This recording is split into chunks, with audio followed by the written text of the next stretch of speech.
I was an integral part of the BYU football program for 4 or 5 years, and I made unbelievable, lasting personal relationships that have changed my life fundamentally at every level. Isn't that amazing? And I am beyond grateful.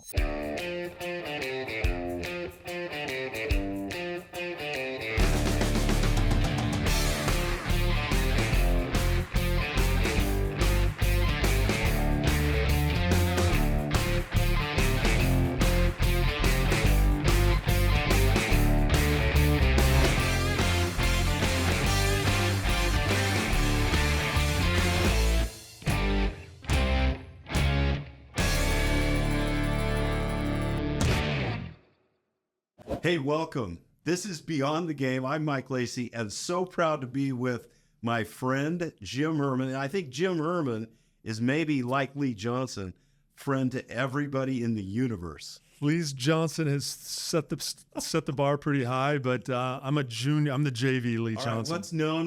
I'm not going to ever say that. But freshman year, he was Tex. Okay. He was Tex to everyone because he was from Texas. Of course. He wore Wrangler cowboy cuts. He had the ostrich skin boots. Oh, gee. And I used to tease him because if we were going to 7-Eleven, he would blow dry his hair. Oh, my. I don't know if you remember Urban Cowboy. Do you remember Urban Cowboy? Yes, I do. He was Urban Cowboy. Gee. And so, I'm from Wisconsin. I'm from the upper Midwest, man. We don't blow dry our hair. No, we don't. 7-Eleven. And even in California, we didn't blow dry our hair. And what an unbelievable personality he was. Unbelievable. And so it was just... Even back then. Yeah. I mean, maybe one of the most open guys in the world. Yeah. Let's make sure we go there because later in the conversation, I want to bring up about you. Yeah, absolutely. 3 Amigos. Yes, sir. But Jim Herrmann was a defensive end on our team back then. Yes. The dude, it looks like he could run marathons now, too. You know, it's really interesting. I truly believe I was recruited as an athlete. I don't think Coach Roger French recruited me to Minnesota. And Roger was from Wisconsin, He's from correct? Minnesota, right on the border. Okay, there you go. Yeah. So he was... What did we call him back then? Creature. The Creature. The Creature, yeah. And he was tough, right? He was tough. I don't know how they did it. I don't know how they did it as O-lineman. Like, honestly, that guy could push some buttons. Yes. And I would kind of under my breath going like, are you going to take that? You were talking earlier about Fred Whittingham being one of the toughest guys in the world. But Roger French was tough in his own way for sure. I mean, it would have been tough for me to, just my personality, and he and I would have, but weirdly we got along great off the field. One, because I think it was his first recruit. Midwesterner guys too. And his first recruit ever. He got hired, we're the same year. So he was recruiting me to Minnesota. Was that your freshman year? That was my freshman year. Yeah. Oh my. Yeah. And so I had got to know him through the University of Minnesota. I was getting recruited there. He went to BYU and kept recruiting me to BYU. Knew literally almost nothing about BYU or the state of Utah. He didn't, or you didn't? I didn't. Or neither. And I don't think he knew much either. I don't think he showed me a recruiting thing, and the camera was upside down. My parents looking at me like, dude, what is this guy doing? It was crazy. But yeah, it was fantastic relationship. I loved him for a bunch of different reasons, just because he took a chance on me, and he would come to my games, my basketball games, and I think he came and watched me run track or high jump or long jump one time. And I was tall, thin. I was 6'6", $185. And I was a long jumper, high jumper, football, basketball, baseball, track. I played all sorts of different things in football. So it wasn't like, hey, this dude's going to come be a defensive lineman. I actually kind of recruited me as a tight end. Yeah, that would have been prototype tight end. Yeah, tight end, outside backer, which I played. What'd you do in track? Long jump, high jump, and I ran back then they were the 300 lows. Now they're the 330. You're a hurdler? 330 lows. Yeah. Oh, you could have been a tall fullback. Yeah, I played running back in high school. I played quarterback in high school. I was a punter. I was an all-conference punter. I kicked off. But they were They could have recruited you as a linebacker. Yeah, I think that's basically what they recruited me as. There was no like, you're coming to play defensive end at BYU. It was like, I remember my visit distinctly. It was my first visit of the year. It was the Utah game. I have zero knowledge of Utah, University of Utah, let alone BYU, let alone the state of Utah, and what that rivalry meant. And I flew in on a Friday night. I went to Jimba's on Center Street for a steak with Doug Kellermeyer and Vince Stroth. And then got up, got a quick tour of campus. We went Weren't to the they game. offensive linemen? They were, but they were All Catholics. Oh. Yeah. And you're a Catholic. And I was now, let me interrupt you a for Catholic a kid second. from the Midwest. I want to interrupt you for a second because this week we've been talking to some folks, and we're talking about the diversity and the areas that guys come from, the wide variety of backgrounds. And you are from Hartland.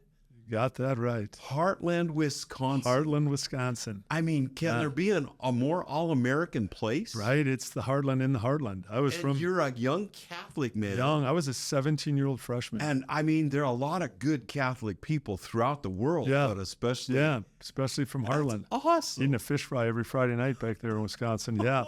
Yeah, my grandparents on my dad's side were German immigrants from Germany, and they were Catholic, German Catholic. And my mom had it unique. She was Episcopalian, and we grew up in this tiny little town. So Hartland's great not part of it. big.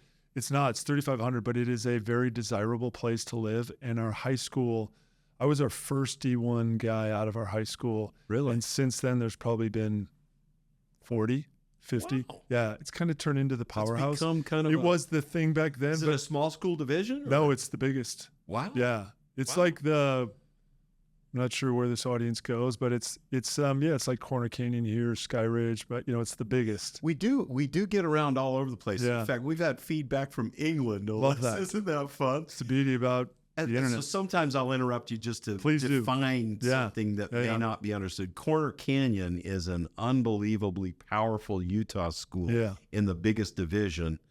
And that's- Lone Peak used to be there in basketball. And And that's what football. Arrowhead, where I went, Hartland Arrowhead has become. They are the powerhouse of Wisconsin. So if Hartland is a small town, then I assume this is a agricultural community where It's a lot of kids come it's in. a wealthy suburb. Suburb's the wrong word. It's country, right? It's different. The geography is different back there. They have small towns. What's the nearest big town? Milwaukee. Oh, sweet. Yeah, it's my father worked in Milwaukee, but it's 35 miles west of Milwaukee, out in the country. Good. I mean, it's country. So, but you're a suburb, a big school.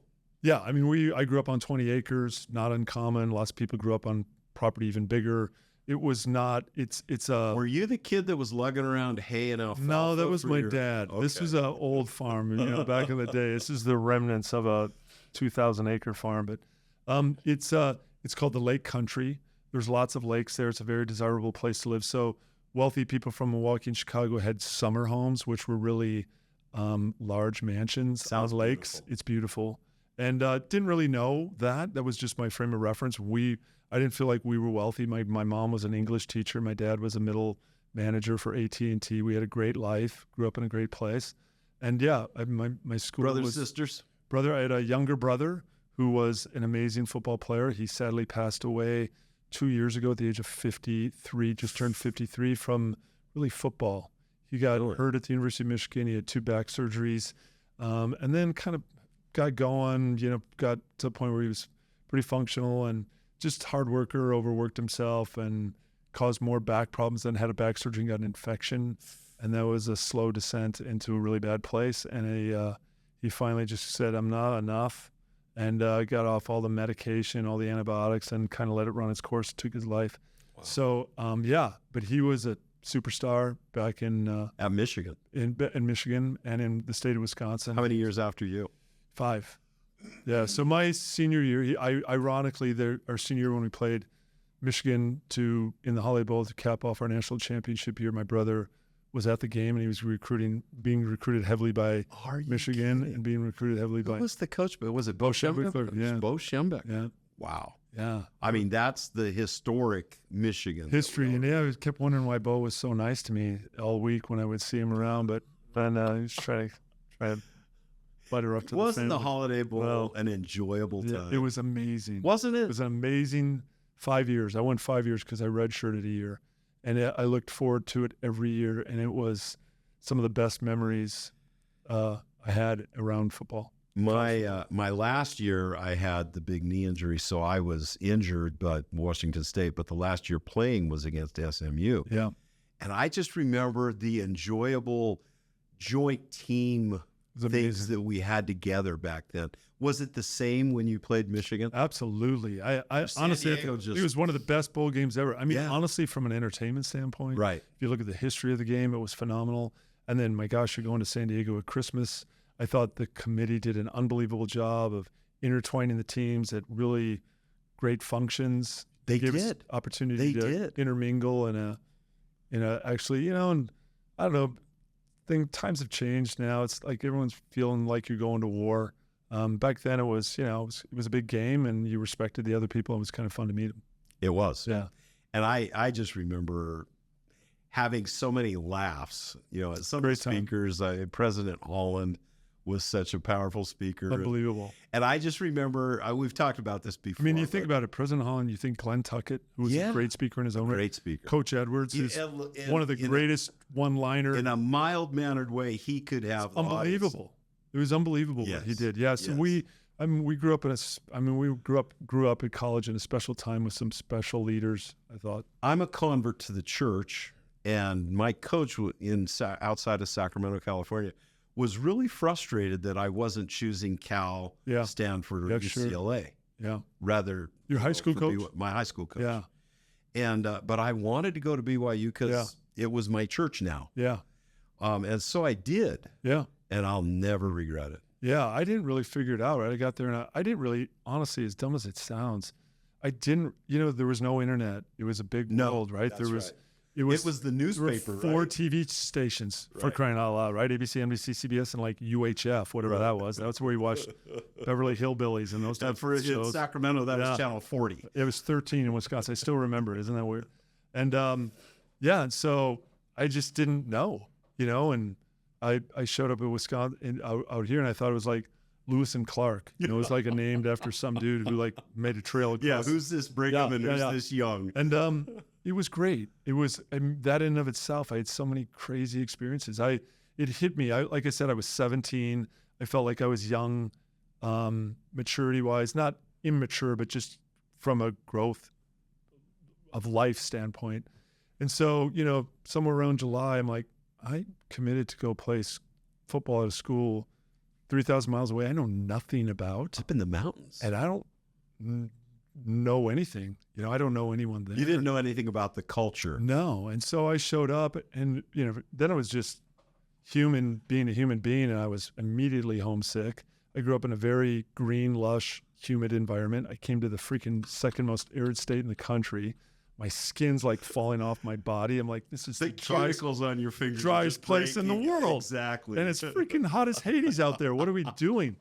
And in August, it can be, right? yeah. And anyhow, remember the mesh bag? You got a mesh bag, and there was your jock, your shorts, your T-shirt. Yeah. your- After every practice, you turned in your equipment that needed to be washed in the mesh bag. They threw the mesh bag in with everybody's. which was great. I'm like, sweet, someone's washing my Yeah, clothes. they're That didn't washing happen my in high school.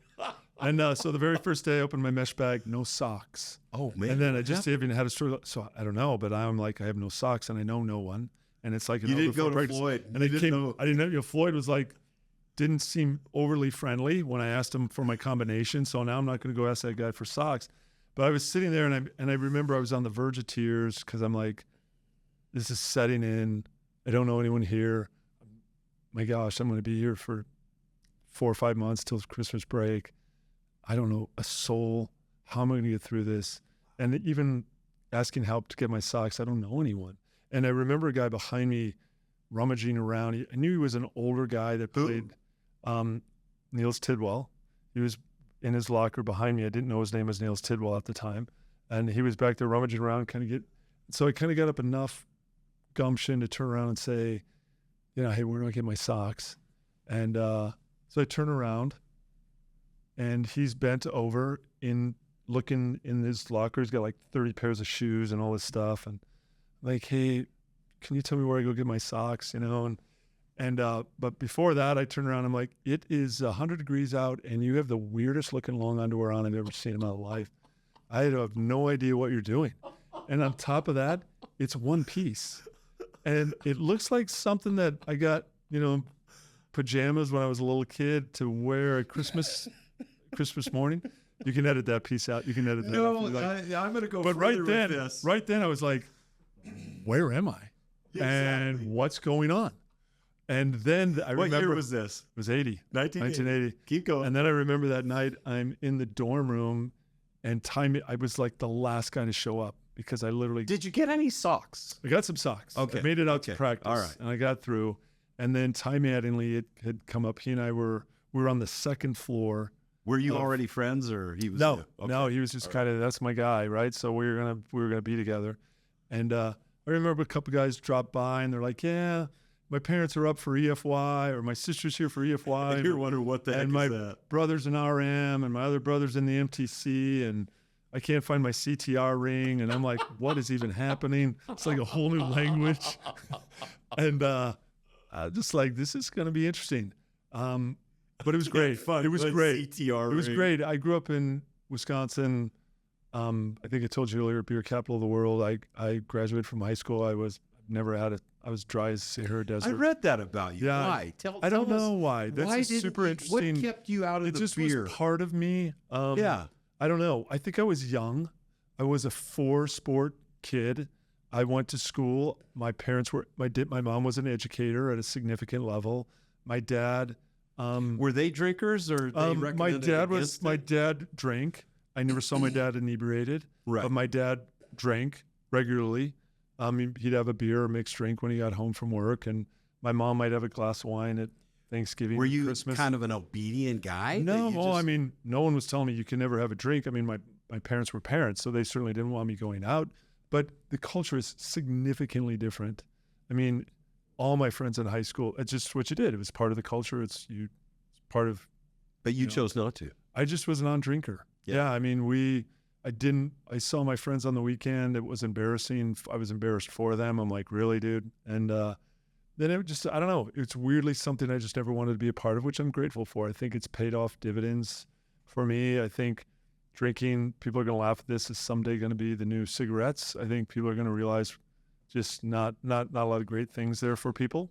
And so when I went to BYU, I'm like, are you kidding me? I fit in. Like, I don't have to be the designated driver. No one drinks. There's all these good-looking people. It's fun. It's social. I'm part of this fraternity called football. I've got this built-in family. We win a lot. I'm like, I freaking won the lottery. Like, You were this is happy. the greatest place in the world. Isn't that cool? Yeah, it was. And Hey, Jim, let me interrupt you. Yeah. Because there are so many parallels. I was the designated driver yeah, for all my friends who, yeah. and I didn't think poorly of them because No. they drank. It was nothing. It was no. It wasn't I mean, a big deal, and I'm they grateful. realized it. I'm grateful for that. I mean, my gosh, I have so many friends and people that I love that don't have the exact same lifestyle I do, and And we respect and, each other. Absolutely. I mean, my gosh, I love them dearly, and so yeah, it was never. It was, to me, it was always something else. It was not a. Growing up, it wasn't like a moral thing. It was just like, nah, you know what? I'm an athlete. I'm kind of head down. You made this that path. choice. Yeah, and it was easy for me, and like I said, I'm grateful just because I think my life just took a really kind of unique path. And then when I got to BYU, I'm like, well, my gosh, I just kind of just pretty normal, and I loved BYU. It was super social, and I mean that in a positive way. I do too. I mean, if you should do anything at college, you should have a great time. You should meet a ton of people. You should build great relationships, and you should have just an unbelievable experience. And I can't tell you, my 5 years at BYU were the best 5 years of my life. Since So you had a redshirt year. outside of getting married and having kids, like, I mean that sincerely, it was phenomenal. I made lifelong friends that I have to this day. It shaped me from the coaches that I have that were unbelievable, mentors and leaders, to players that I played with like yourself, and seniors that I didn't even really know my freshman year, but were teaching me by example the way they led and the way their confidence just dragged the team along in certain instances. It was just an awesome experience in I look so at it many that way, ways. too. Yeah. You've talked about your friendships that you made. I remember calling you guys the Three Amigos. Yeah. Let me share one short story, because the book that you and I were talking about earlier that Steve Young wrote, Behind the Spiral? Yeah. Behind the Spiral. Life Behind the Spiral. Life Behind the Spiral. He shared this story, and I told my son I was there. Yeah. Because at the time, going on a mission was not a favorable thing. Yeah. There was one guy, Lance Reynolds, who had come back and played. Yeah. But Lavelle told me, because I was talking about going on a mission. She says, well, Mike, you may want to consider going later. Yeah. And I knew I couldn't or didn't want to. Yeah. And he says, Mike, guys just don't come back. You're out there preaching love. You lose your athleticism, and consider going after your 4 years. And fast forward, I came back and I was convinced I'm going to make it. I'm going to work hard. I'm going to be there. Yeah. So 1978 was my redshirt year, first year back. Yeah. And there's this young guy in 1979, because I went from being a linebacker in 1975 behind Phil Jensen and Clark Carlson to being on the offensive side as a sophomore after my mission. And I was playing fullback. And so Lavelle asked this left-handed quarterback to come talk to me about two things. One, what's it like to come back from a mission? And two, what's it like to switch sides of the ball? And so this left-handed kid, young underclassman, comes in and he asked me those questions. What's it like? How long did it take you to get back? It took me about 6 months. I remember talking to him. He told me, I want to say he was sixth string. Do you remember? I think or he was says it eighth? Seventh. I think seventh or eighth. Yeah. Okay. I mean, we could go through them, but it's 7 or 8. But I remember, and so athletic that the defensive side of the ball was saying, "Please let us have him, so he can be like a cornerback or a safety." And so I remember this guy approaching me and talking to me about those things. And here, many years later, and Super Bowls later, Steve Young has become. His story is phenomenal about overcoming adversity and making it. And you, Jim Herrmann, Lee Johnson, and Steve Young were what we called, and I think you called yourselves the Three Amigos. Yeah, we were inseparable. Tell me about that. We life were experience. all far from home back then. BYU recruited mostly the West, so lots of Utah kids, Nevada, Arizona, California, and there weren't many, if any. So east Jim of the is Mississippi. Jim is from Wisconsin. I'm from Wisconsin. Lee's from Texas. And Steve's from Connecticut. Yeah. And so we all shared being a long way from home, not being a lot of touch points in Utah. And we were all, Lee and I have a similar personality. We're gregarious and outgoing, although back then I think I was more shy. I was insecure. I was 17. I was super young. I think of that right as a 17. Nick Air, I don't know. I don't think. Do you remember how big Nick Air was? I was 6'6", 180. And you lined up against him? He was pounding the crud out of me every day. And, it was interesting time. And we gravitated to each other. One, because we were far from home. Lee and I immediately had this bonding friendship. Steve was a loner. He kind of was super quiet. He had deep, if you read his book, he talks about severe separation anxiety and just what that meant to him and battling that whole thing. And so certainly, what an emissary he has become in multiple avenues. Could read the tea leaves. You could definitely, you didn't need to be around Steve long to understand he was battling just mentally, where do I fit in? Extroverts bring him in. So Lee and I were literally inseparable. I'm like, we're walking to class together. We're going to get something to eat together. We're doing everything together because he just was a guy I knew and I felt really comfortable around. And we had a lot of stuff in common. And then he kind of hangs out with this girl. And I'm like, what are you doing, dude? Friday night? Yeah. I'm like, can't be going out with this girl. We're going out. He's like, dude, I think she's prettier than you. I think I'm going to go out with her just alone. I'm like, I was kind of looking at him mortified.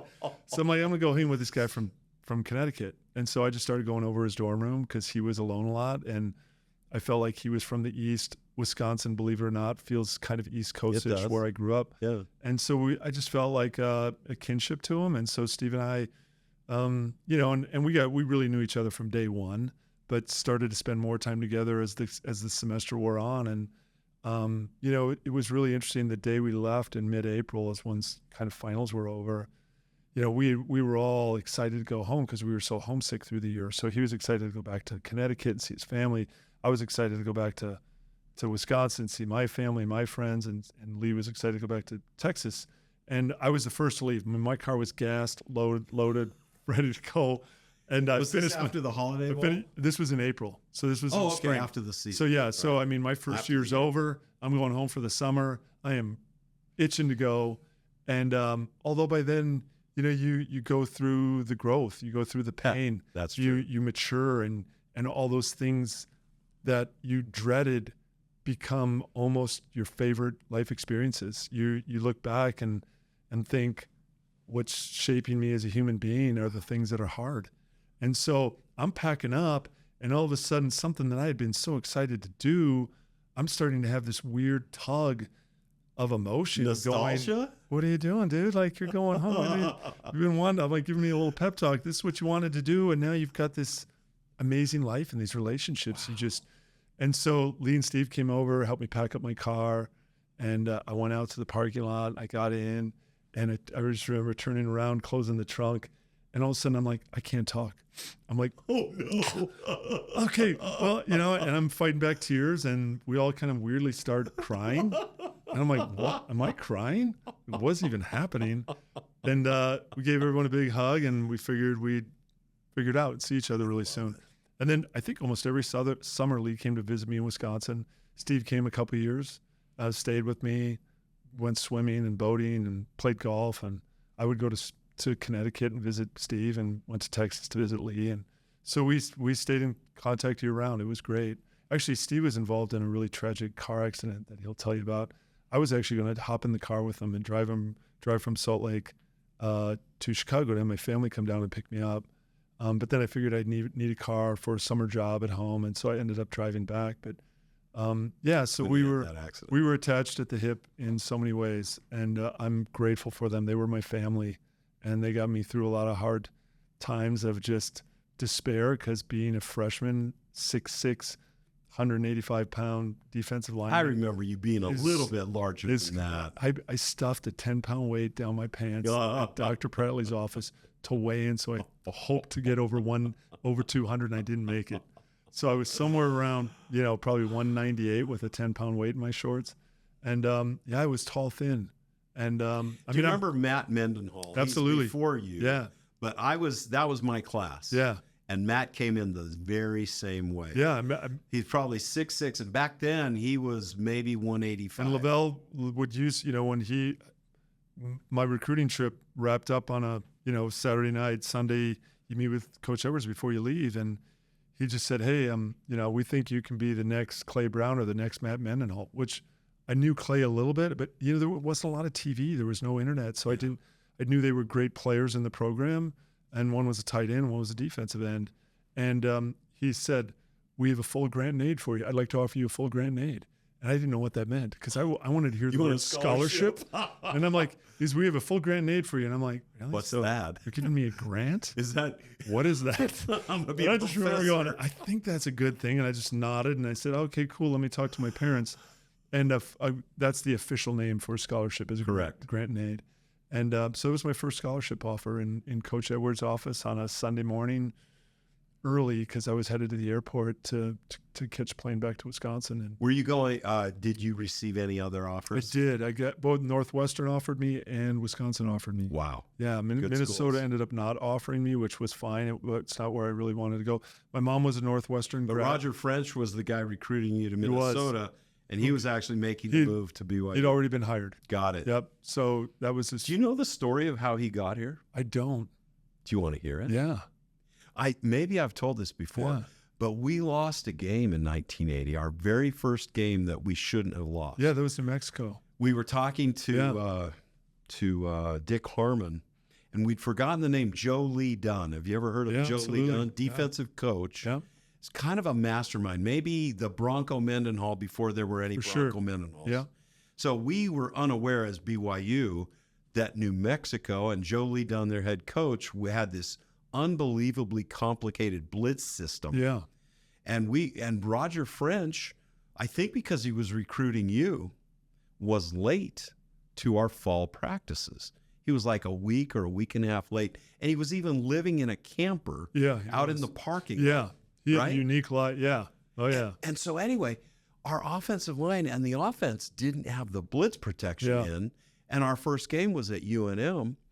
And they still kind of it was by a super fluke. close. Yeah, it was like Super some close game. crazy. Jim McMahon had grass stains on his back, unfortunately. Yeah, I remember that. And I'm not going to blame it on Roger French because, wow, what a cool experience having him as a coach. Unbelievable. But because he arrived a little bit late, I'm still looking that we should have had an undefeated season. Yes. Yep. Yeah. Yeah, it was, I mean, like I said, I think my 4 years of playing, we were 44-3 or 44-4. One my freshman, one my sophomore, one my junior, and we were undefeated my senior. I redshirted a year, which was Steve's junior year. We lost to Georgia, and I think Air Force. And that Georgia game. Yeah. Come on. 6 INTs. Do you yeah. Well, unfortunately for Steve, but I mean, we were in that game, and then it was 14-14 with 45 seconds to go. Tom Holmoe. 4th and 1. It was the immaculate fumble. The immaculate fumble. It's who was it that fumbled? Terry Hogue, Herschel Walker, Terry Hogue, who was an All-American safety, played a long time in the NFL. I think he played for the Cardinals. Years later, 8, 9, 10 years later, we had started a foundation. We were having a golf tournament in Phoenix. I was with Steve, and we had gotten a suite at a Suns game for the foundation and some of our sponsors. And Terry Hogue was there. And I was chatting with him, and I said, remind me your name. And he said, Terry Hogue. I'm like, Terry Hogue from Georgia? And I'm like, yeah. And I said, it was Jim Herrmann. I was a redshirt that year, but I played at BYU. And he's like, how about that fumble? I'm like, how about that fumble? But seriously, I'm a fan now because I'm done with football and I'm a student at BYU. And Herschel Walker dives into the line. Our defense just smothered him. There was a giant pile about, it seemed to me, like 2 yards behind. Under center. He got the snap and he turned. So now he's a yard behind the ball. He gets the snap. He turns. Now he's a yard and a half, 2 yards behind the ball. And I think it was 4th and 1 or 2. It was. And they were trying to do I think, up and over with Herschel. And they fumble the ball and they fall on it. So we're like, there's no way that's a first down. That's 2 yards behind the line. But what happened over there behind the hedges? Just like the home cooking on the line crew is what happened. And they got it. Tom would not admit to that. I think he has to be an AD. And then Kevin Butler, kicks that field goal with 53-yard field goal. And Georgia beats BYU 17-14. Yep. Tom had an interception, a pick six. He did in that game. Yep. But Jim, you had maybe all of the losses that your team suffered. Almost all of them. I think you played Ohio State one year. No, that was my redshirt year. Oh, that was your. Yeah. So anyway, that was my redshirt year, and then we lost my first game my junior year. We lost to Baylor, like 46-45 or some crazy score, 42-40 down there, and then we ran the table. And when we won the national championship, we had the longest winning streak in the nation. So we won 12-1, 11-1 my junior year, and then we won 13-0 my senior year. Okay, there's a right answer to this and many other answers, but you played on some of the best teams that BYU ever fielded. Yeah. Contrast the different teams. You didn't play 79, which was similar. I would say, honestly. But 80, 84. Tell me what your thoughts are. I would say, in my opinion, 80, 83, and 84, arguably three of the best teams. Now it sounds like you were on all three of those. No. Now I didn't do much on the 80. I didn't do much on the 80 team, right? So I'm like, I wasn't some huge contributor on the. I mean, luckily enough, I played in most games. I was a freshman. Right. I luckily got to travel. I lettered. I got to play. I played some special teams. I played actually at my position when we were ahead, and Coach Whittingham would put me in. But that was an amazing team. But think about it. I've looked at our old programs. Yeah. And I believe, now maybe I counted wrong, but it seems like more than 24 of our teammates during my 4 or 5 years went on and played in the NFL. Yeah.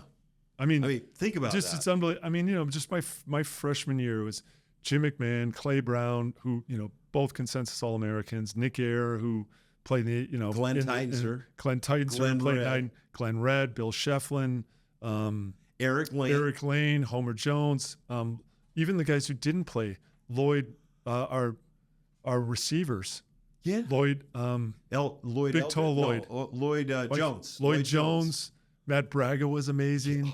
I mean, was Glenn Kozlowski playing? Super talented team. No, Glenn was maybe on that later. team. Yeah, maybe later. But I mean, that was a super talented team with a bunch of tough dudes. Danny Plater was one of the St. Pierre. Yeah. There were some ballers on Gary that team. Kama. Yeah. Glenn Red, bunch of Kyle studs. Whittingham. Yep. Do we still talk about Kyle Whittingham? Do we? Yeah, we of course we do. Yeah. He's you can't take your birthright away from him. No, you can't. Yeah. I love him. And yeah, that was a great team my junior year. Gordon Hudson's in the College Football Hall of Fame. Steve Young's in the College Football Hall of Fame. Visek Haim is in the Polynesian Football, right? Lee Johnson played 17 years in the NFL. Steve's played 18, 19 years, was all perennial All-Pro and in the Hall of Fame. We've got, I got drafted. Todd Shell was a first-round draft choice. Louis Watt. There were so many guys on that team. Guys like Bart Oates, Trevor Maddich. Yeah. There were a ton of them. So here's one of the things I love about our team and our companionships is we did have a lot of guys that went on and played in the NFL. But I don't think we distinguish ourselves by whether you went and played in the NFL or not. It's fun that we have a brotherhood that includes everybody. Yeah. Before you here today, and you ran into him, Steve Carlson. Yeah. And Steve's excited about writing a book called Fourth String. Yeah. And you tell me, if the coaching situation hadn't changed, do you think Steve Young thinks he would have played quarterback? No, I think Steve, knew what was happening, right? That's why he contemplated. I think there's dreams, there's reality, there's all those types of things that individuals have. And I think Steve's dream was to be a D1's highly successful quarterback. Yeah. He also was in a scenario that it wasn't looking favorable. 7th, 8th string, a coach who didn't love lefties. Didn't like lefties, and especially lefties who could run. Right. It was just a unique situation. And then I think also, to Steve's credit as an individual, I'm biased. He's my best friend, and he's got a work ethic like no other. And he was bound and determined to prove them wrong. And I think he was deficient in some areas. He didn't grow up in a passing offense. He was a great option quarterback. He was an amazing athlete. He was 3-sport all-state kid, right? So, he relied on great athletic ability, tenacity, and just competitiveness to get to where he was. And so I think he was bound and determined to get the parts of his game that the coaches felt he didn't have. He was going to work on those. And so he worked his rear end off. Coaching change happened. Some guys left the program. Some guys just didn't pan out. Guys that were ahead of on the depth chart vanished. And all of a sudden, the next thing you know, he's second string. You talk about tenacity, and that's the definition of it. For example, in our lives, everybody's life, we all face times when, nobody cares about me, or I'm 4th string on the depth chart, or I'll never get that job. And here's Steve Young, who was 6th, 7th, or 8th on the depth chart, and he stayed in. I read something. The real lesson from that, Mike, just to riff on that, is what really, I think, being a defensive guy, Steve earned respect across the board because, look, we played Wyoming and we played Air Force back then, who were probably 2 of the only wishbone teams in D1. There were probably a few other, but they ran the bone. And so during practice, it had to be emulated, right? Steve was perfect. He was perfect for it. And that started in fall camp. And I remember my freshman year, him just frustrating the defense, right? During scrimmage, offensive guys are on one side. And I remember Kyle Whittingham and all these guys just muttering all sorts of 4-letter expletives about this SOB and holy smokes, the dude's got to chill. And Steve was just not going to be denied or not be who he was. And who he was 120% kind of guy. And that just spoke volumes. He's not throwing the ball. He's not right now a BYU quarterback. He's not vocal, but I think he just earned a ton of respect by just being relentlessly competitive and tough. And people are like, I don't know what this kid's going to play, but he's going to play something. And I think, and you're right. And I say that to kids now, not even really using Steve as an example, but using that as an example of look, coaches are watching you all the time, right? And if you're a receiver and you're going, and your teammates are too, and you're going lights out on special teams, and you're laying the wood, and you're scrappy, and you're laying blocks, that gets noticed, right? Football's a high effort sport. Football's an effort sport, and the beauty about it is, to be really successful in the NBA. Generally, you got to be taller than the average. You get, a lot of sports, you have to have some sort of physical attribute that sets you apart. not really in the NFL, not really in college football or football. No, you're right. You can be all shapes and sizes. If your motor's running high and you're a high effort dude, you're going to make it. You're going to do something. You're going to contribute somewhere. I always tell, I coach high school football for fun now. And I always tell, my kids that I coach that football is the greatest sport in the world because it is the ultimate team sport. It's 11 people that have a job to do. We always say, do your job.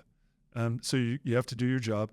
You have to be part of this cohesive unit, but you also have significant individual effort, right? So just because you're part of a team doesn't mean your effort level drops, right? No. You better have significant individual effort, and it's the ultimate team sport. It's like the greatest thing in the world. And the guys in football, every play, you might get knocked down. Yeah. You might get blindsided, but you get up and you play the next play. Yeah. Or the next down or the next game. Yeah, you just keep going. I read something you said in an article, and you said you had goals in life that were about work, dreams, and I converted a phrase to belief.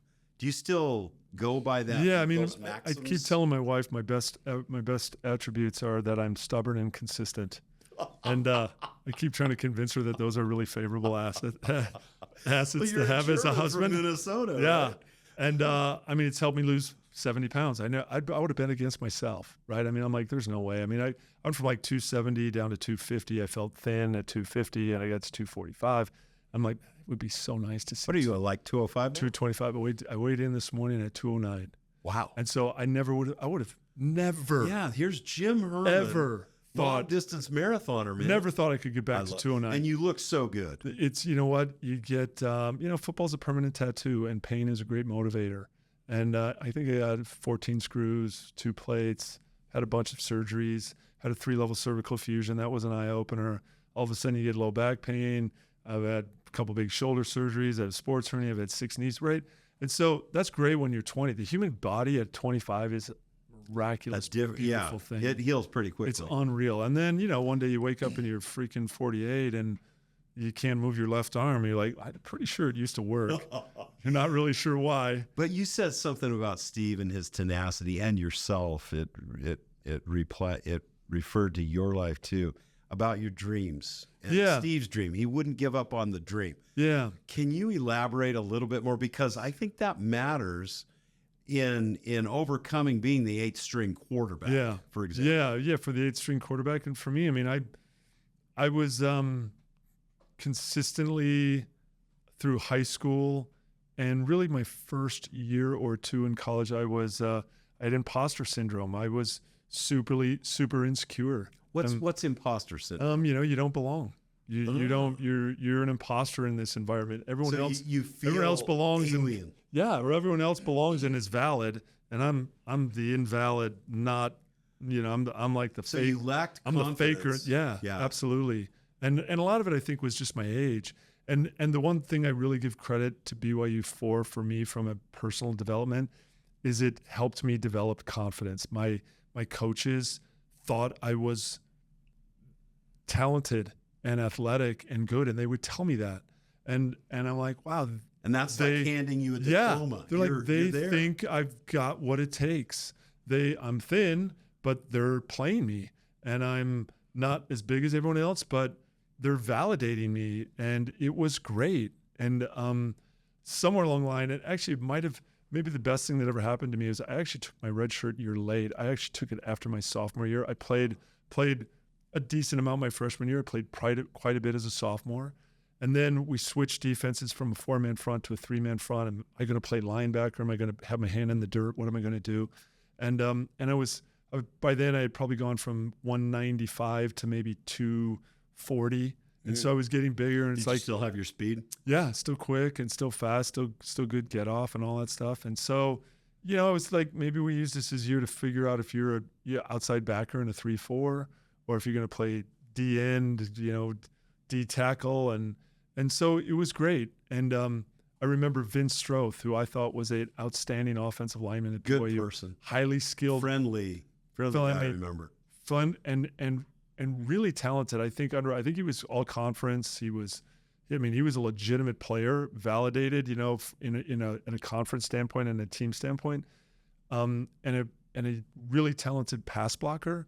And I knew at my size, it was going to be about the pass rush. It wasn't going to really be about the run fits. And I just remember the start of the year, he knew I was redshirting. He's like, hey, look, no animosity between you and me. This isn't going to be me hitting you late. This isn't going to be you getting frustrated. I'm going to make you better. You make me better. He goes, let's embrace that. Wow, that's a mature way to do it. He goes, let's have a great year for you. It's my senior year. You make me better. You're quick. You're fast. You're going to make me a better pass blocker, and I'm going to make you a better pass rusher. And so, somewhat, redshirt's a long year, man. It is. It's a long year. And it's hard. It's a lot of practicing. It's so hard. Without that. Especially when you played the year before. For me, that was a huge thing that really gave me a ton of confidence. I'm going against an all-conference left tackle, starting on a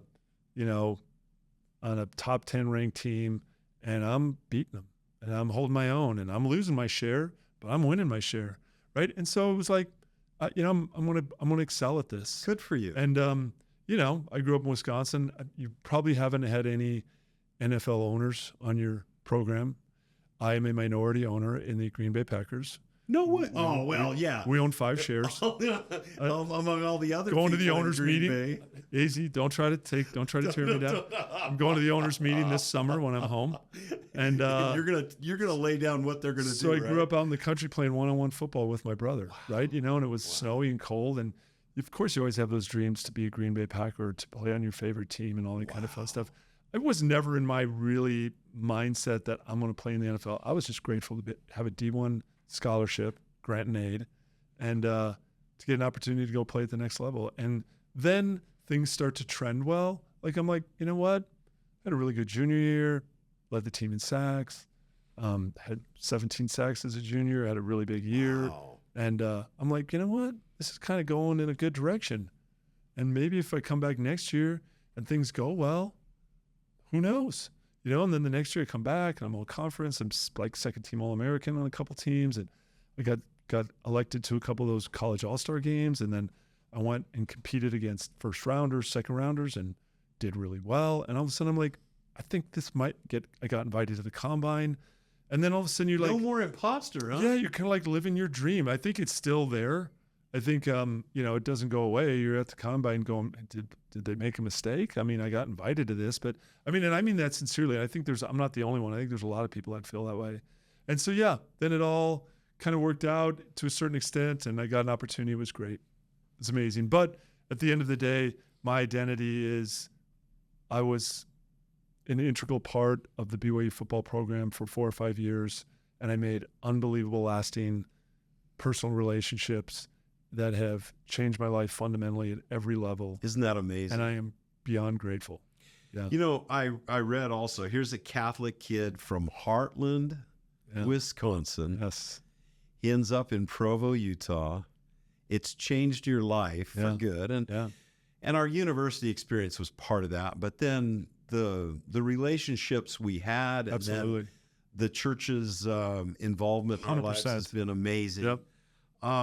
You said in that article something about the sanctity of the huddle, and I thought I heard Doug Scoville speaking. Yeah. So share with us why is the huddle a sacred place? I think it's a great metaphor, and Steve uses this. I'm not the only one. There's other people, but it is, when you see guys do this, right? We're going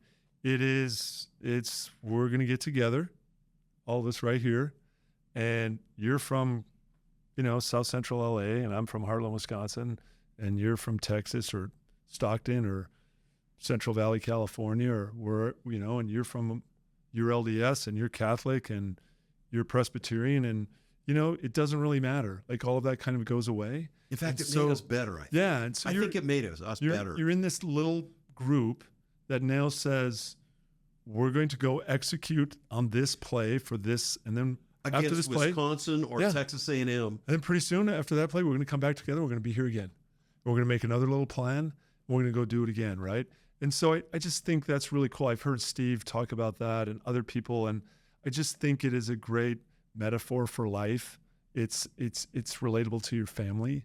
It's relatable to people you work with, right? At the end of the day, life is about relationships. That's has been proven to me over and over and over again. Jim, And the best is real wisdom coming well, from the best thing about it is like, no, come on now. We Steve likes to say, in Little League, they ask you what side the Atlantic Ocean's on, and if you get it right, you're on the offense. If you get it wrong, you're on the defense. We're way smarter than that. And it is. I weirdly like going to funerals. I don't know if I'll like going to mine, but I'm always inspired. I know you'll be there though, right? Yeah, I'll be there. But I'm always inspired during and the ceremony. I'm always inspired to go be better, because that's what it's all about. That brief moment in time, that memorial service, that funeral, when we're celebrating that other person's people life. Come and say good things about you, hopefully. And that's what you want. And I would like them to say more good things than less. And I know I don't succeed at that all the time, but I want to succeed and I want to be better and I want to, but those things don't happen without relationships, right? Those are the people that are going to come talk about you, the people that are close to you and the people that care about you, that took time out of their day to come memorialize you for a brief time for your 60 years or your 70 years or your 80 years or your 40 years or your 90 years, whatever you get here. And I just think that is really what it is all about. And that's why I love talking to people. I love hearing their story. I'm a business development officer for our private equity firm. The best part about my job is I get to meet with founder, owners, entrepreneurs, and hear their story. I heard you had an interesting boss. I do. Or you work with a guy that... My partner / boss / is my old teammate. And again, another... That left-handed guy, right? 40 years later, I'm still attached to my friends. I still see Lee a couple times a week for lunch, and I get to golf with him. Our families, our friends, we're like cousins. I feel like his kids are my kids' cousins. I work with Steve. I talk to him regularly. I see him at business meetings and offsites, and it's been a blessing and an unbelievable opportunity in my life to continue to build on the relationships that are important to me. So yeah, it's been phenomenal. Jim, I know we could talk forever. Too long. You have so many good stories, and I look forward to visiting with you more. Do you have any parting? Oh, thank you. That we're grateful to be able to hear these things. And yeah, I'm so glad you're doing this. By the way, like it's I think we talked a little bit about it earlier. Is everyone has a story. And we do. Everybody does. I've become a large podcast consumer because I love hearing stories. And so, yeah, between friends and family and all that kind of fun stuff, I'm grateful for you. I mean that sincerely. And I'm grateful for all the people I've met through my journey and hope to make more relationships and build on the ones I've already have. I feel that way too. Jim, you and your three amigos are emissaries and ambassadors for good, and I appreciate that. Thank you. Good to know you. I'm the weak link, but I'll take it. No, you're not. If you throw me in with those two, I'll take it. I mean that.